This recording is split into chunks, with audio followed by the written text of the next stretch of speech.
We've been playing Super Mario Wonder the past couple days, and it's nothing short of an absolute joy, due in no small part to its massive roster of enemies. But which ones are the biggest threats, and which ones make Goombas look intimidating? Welcome to Wicked Binge. These are Super Mario Bros. Wonder enemies, weak to powerful. Got the place all to myself.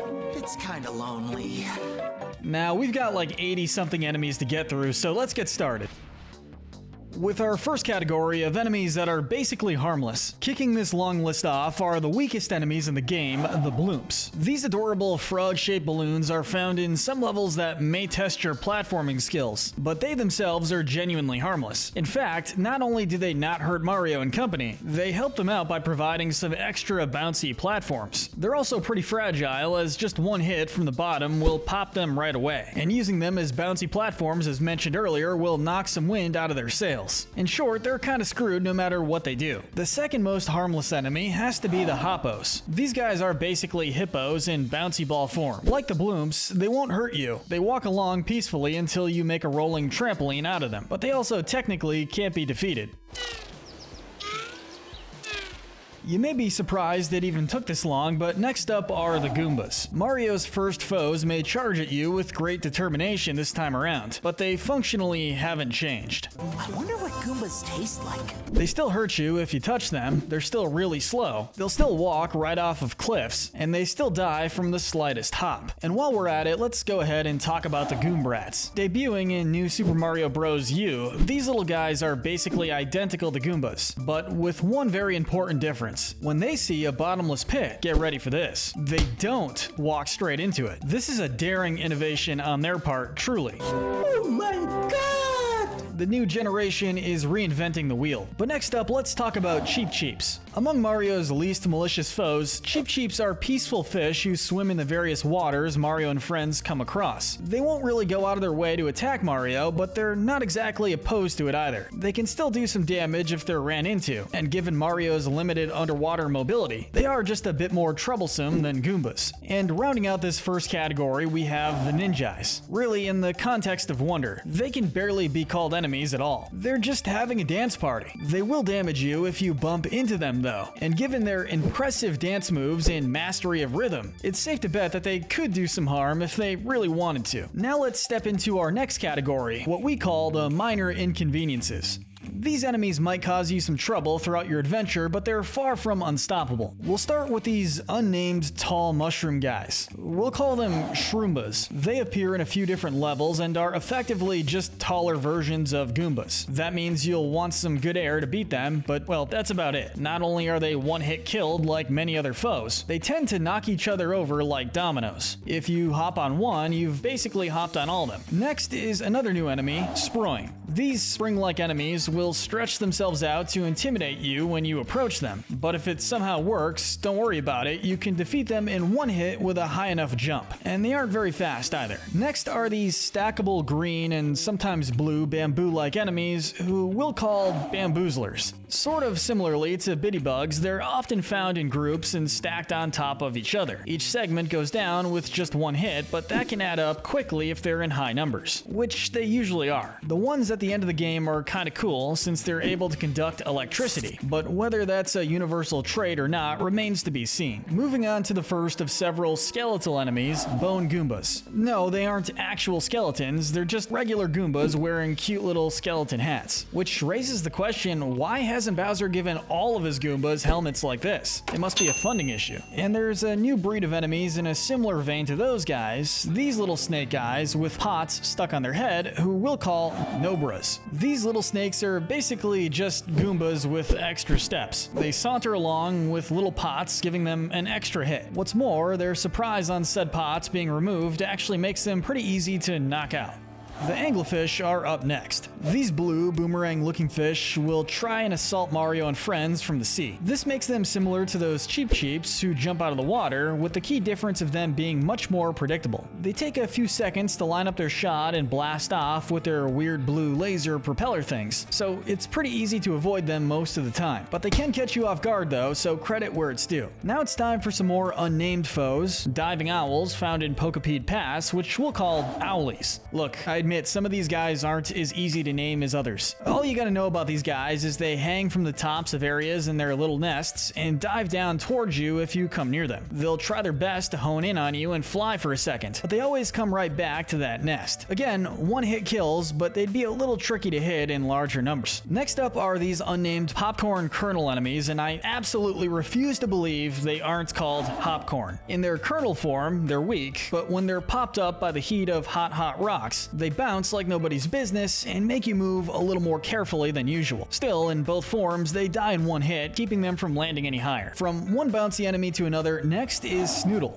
Honestly, there's not really much to say here. They're basically just hopcorn, but they don't need heat to jump around. From jumpers to divers, next are the Rowbirds. Functionally, they're similar to Owlies with one important difference. They can swim. As such, they keep their diving gear on and hang out in aquatic areas where they can dive bomb Mario and company to take advantage of their limited underwater mobility, which is a pretty clever strategy on their end, so we'll give them credit. And while we're in that area, let's talk about some more unnamed new enemies. These aquatic blue-shelled turtle guys, we'll call them Tutlers. Tutlers are pretty slow above water, being knocked out in one hit and lacking the fire immunity many blue-shelled enemies have. They do have the ability to move faster underwater though, but like Cheep Cheeps, they're really just minding their own business. That two-hit endurance they have thanks to their shells is the only thing even getting them this high up. And speaking of shells, it's finally time to talk about the famous Koopa Troopas. And you know these guys. They're known for power walking their way through stages while trying to attack you by walking towards you menacingly. The red-shelled guys are at an advantage since they're not prone to waltzing off of cliffs like those with green shells, but both of them go down in a single hit, and their shells can even be used as weapons for Mario and friends to use. But what if we told you this game introduced a new shelled enemy who's even better? That's right, it's unnamed pink-shelled snail guy, who we'll call Larry. These little guys are slow and peaceful creatures who differentiate themselves from other enemies by being able to move up and down and left and right. They're still knocked out easily, and their fragile slug bodies can be KO'd in one hit when they're taken out of their shells, but we do have to give them extra points for being able to survive in poisonous lakes and rivers. Now back to some more aerial foes, the purple birds with adorable pilot gear, who we'll call Airhearts. Like many other enemies in this category, they aren't really trying to hurt you per se. These birds are just flying around, minding their own business, but the fact is that they can hurt you, and given how hard they can be to avoid, we'll give them a decent position. And another aerial foe is up next, the Condart. True to its name, these yellow enemies simply dart towards you whenever you cross their path. They're pretty quick and can catch you off guard very easily, but they also get stuck in whatever wall they make contact with, turning them from a mild threat to a mere platform. Next up is the cousin of the Nipper plant, the Chomper plant. So the benefits of being this guy, they can move. Also, like Nipper plants, you can't jump on them, giving them an extra point for self-defense. The bad news is that anything else that isn't a jump will instantly kill them. Speaking of which, up next are the Nipper plants. We thought about giving them a higher spot since they can't be defeated without a POW block, not even with a superstar, but then we remembered. They're literally just sitting there. And vulnerability is great and all, but if you're not moving, we can easily just walk around or above you. Speaking of enemies you can't jump on, let's talk about the Spiny. Often found being thrown by Lakitus in the clouds or walking on their own underground, Spinies are tiny, spiky, shelled enemies. You can't step on them, giving them an extra point of defense against Mario, but anything else will knock them right out. Bonus points for their ability to walk on the ceiling though. Next is another returning enemy, the Lava Bubbles. You know, those little guys who pop up out of the lava in a lot of castle stages. Yeah, they're back. You know the drill. They're pretty tough, but the new bubble power-up actually helps a lot with them. Rounding out this category is perhaps the greatest enemy in gaming history, Wubba. Wubba is a simple creature. It likes to move through gelatin. It's very mobile, able to climb up walls, on ceilings, and move through just about any terrain with ease. Wubba still goes down in one hit, but its skill set is pretty darned impressive for a guy who's just doing his own thing. In fact, Shigeru Miyamoto once said he wanted the game to be called Super Mario Bros. Wubba, but Nintendo said no because then everyone would buy so much Wubba paraphernalia that the world would collectively go bankrupt. Source? Trust me, bro. And if you don't trust me, then trust that it's time for a new category. These are the tough guys. Make sure to stay out of the way of out my way, These little guys may look like a reskin of Goombas, and they are just as easy to beat, admittedly. But unlike Goombas, they can kick gigantic blocks of ice towards you to get you out of their way, or maybe distract you with the collectibles you could find by focusing on it instead. They're clever little guys. Moving on to the fireproof Buzzy Beetles. They may be tiny, but they're persistent. They're among very few enemies in the game who are immune to fire flowers, meaning they can float around peacefully even on the lava. This versatility earns them a lot of points, but one hop, or bubble, or trunk is enough to knock them out. Keeping up the trend of shelled enemies, next is Armad.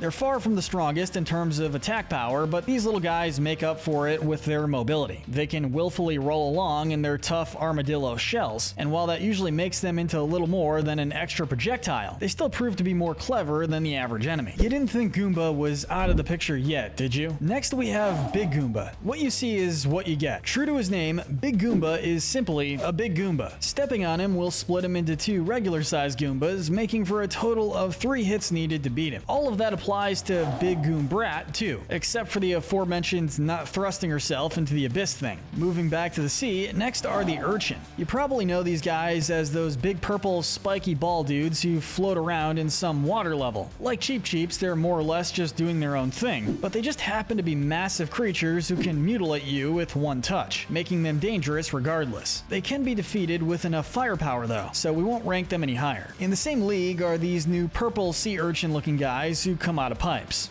Let's call them lurchins. They might surprise you a bit more than regular urchins, but they're also just as avoidable and defeatable, keeping them from anything above a modest position on our list. Next is the game's most frightful enemy, the Skedaddler. As pathetic as this poor little squirrel guy is, he has a decent skill set. He'll run away from you at lightning speed the moment you approach, and desperately try to fend you off with some acorns when his way is blocked. The only thing worth noting is that he's one of very few enemies who's able to run at the exact same pace as Mario and friends. If he weren't such a coward, we'd probably rank him much higher. Goombas beware, here comes Mama. Don't let that goofy smile fool you. Mama is an absolute menace to society. He's not exactly endurant, but he makes up for it with his speed and sheer malice. The moment you approach him, he'll open up that gigantic mouth and creep towards you with the calculated terror of a paid assassin. Oh, and if you're in Goomba form, you'd better find some bushes to hide in. If not, best to just throw yourself onto a plate and call it a day. Time to get back to the skies and talk about Smagrin. Think of these guys as Lakitu's Cloud, but evil.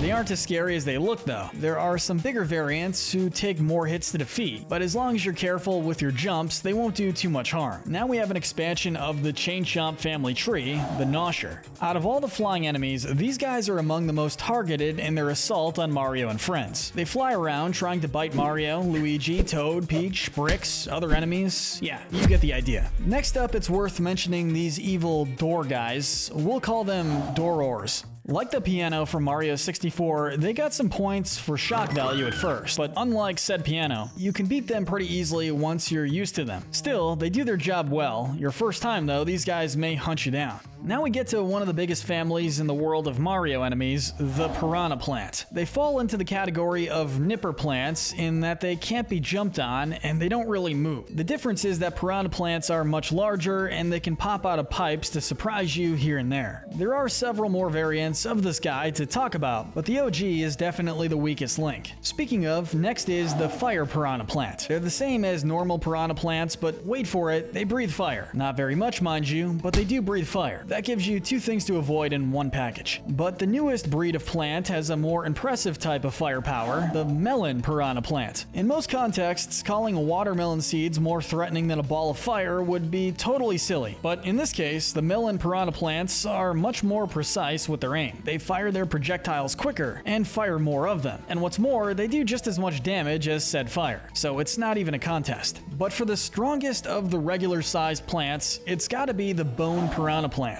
Obviously, these guys are the piranha plant's answer to dry bones. Like dry bones, they're fireproof, and like piranha plants, they tend to pop up in large groups. Only elephant or bubble power-ups will let you beat these guys, making them pretty tough to get through at times. Of course, being plants, they can't really move.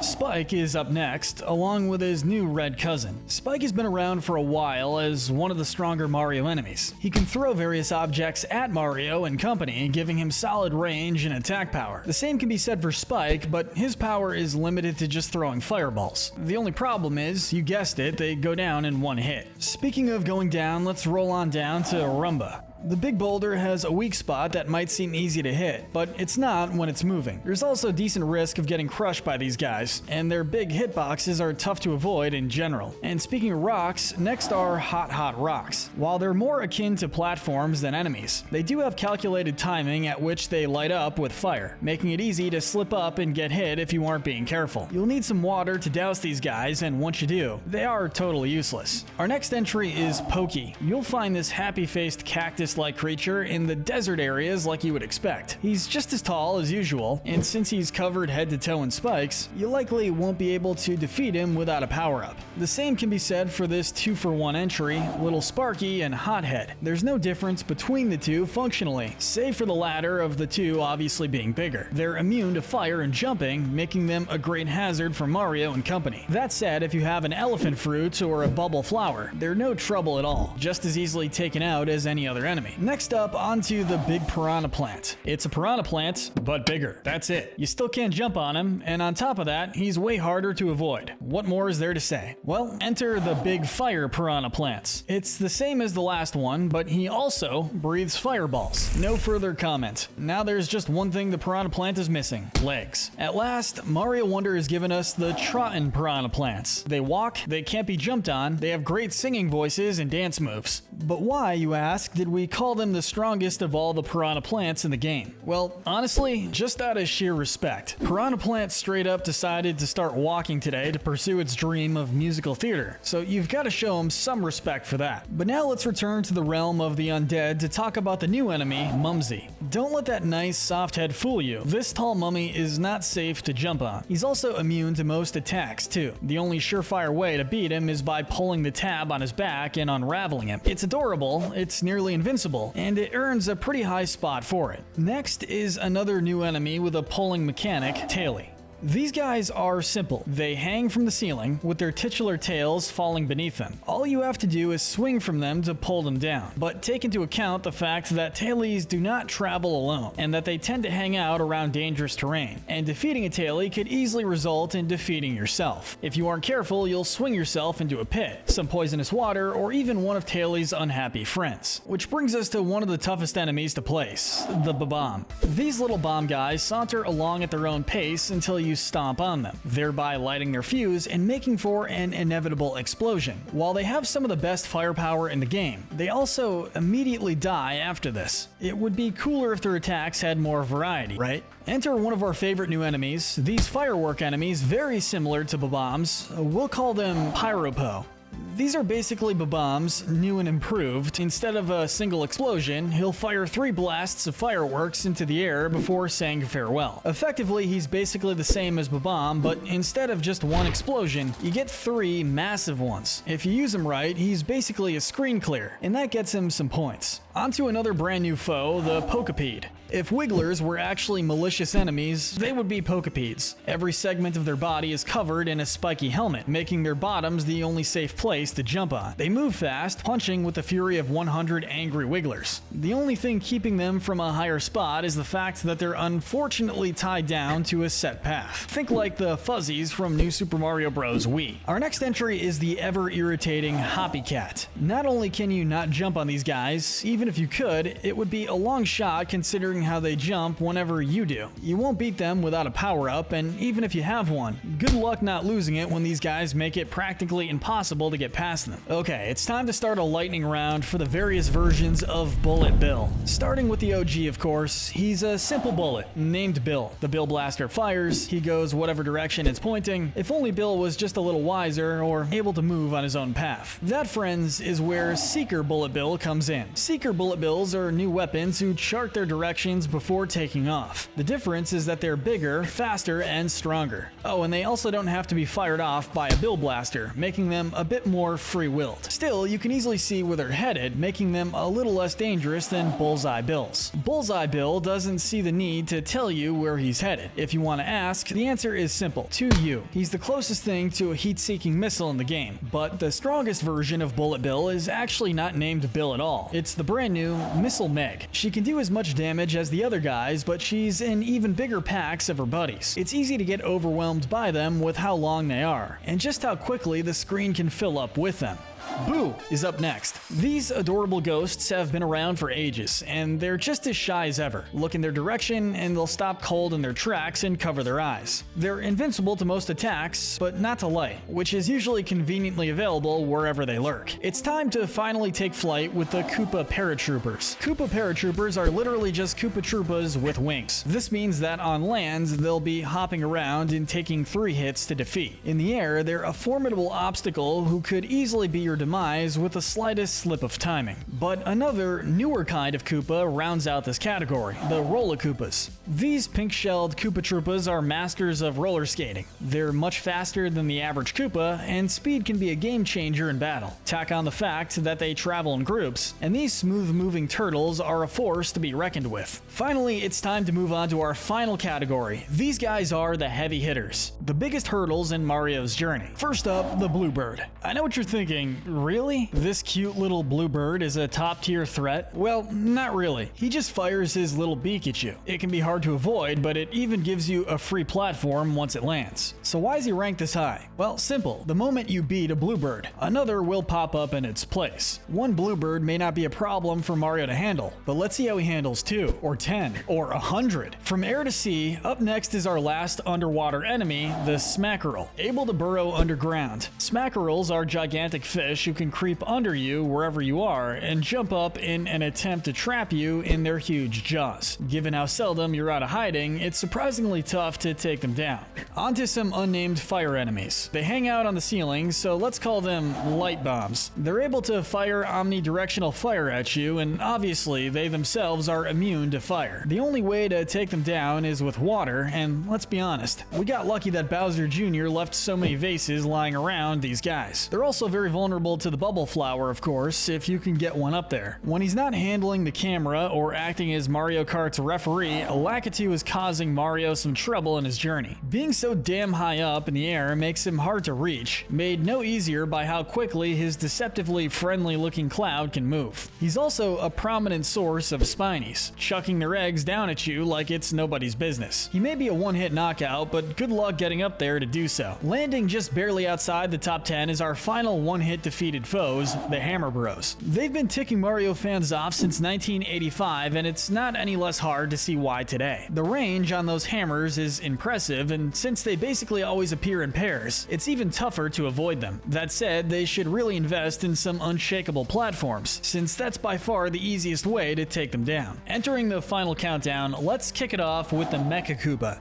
These little wind-up Koopa toys are a favorite obstacle in battleship levels. While you can shut them off, you can't defeat them unless you throw them off the ship. They may only walk in one single direction, but that resilience is pretty impressive. But in Wonder, some of them get a neat upgrade. They can fly, so we'll call them Para-Mecha Koopas. They're Mecha Koopas, but instead of just walking in one direction, they can actually fly. Some might call it blasphemy to place Dry Bones this far down. He's undead after all. This guy is a Koopa Troopa who literally refuses to die. But there's one power-up in the game that negates this sentiment entirely: the Bubble Flower. Like other small enemies, the Bubble Flower instantly defeats Dry Bones and turns them into coins, giving this enemy a sort of indirect nerf. The final undead enemy, Rever, is up next. This undead creature has a pull string that, when released, unleashes a ball of undead energy that can break through tough blocks Mario and company can't destroy on their own. He's a mysterious one, but a force to be reckoned with, kind of like an undead Chain Chomp.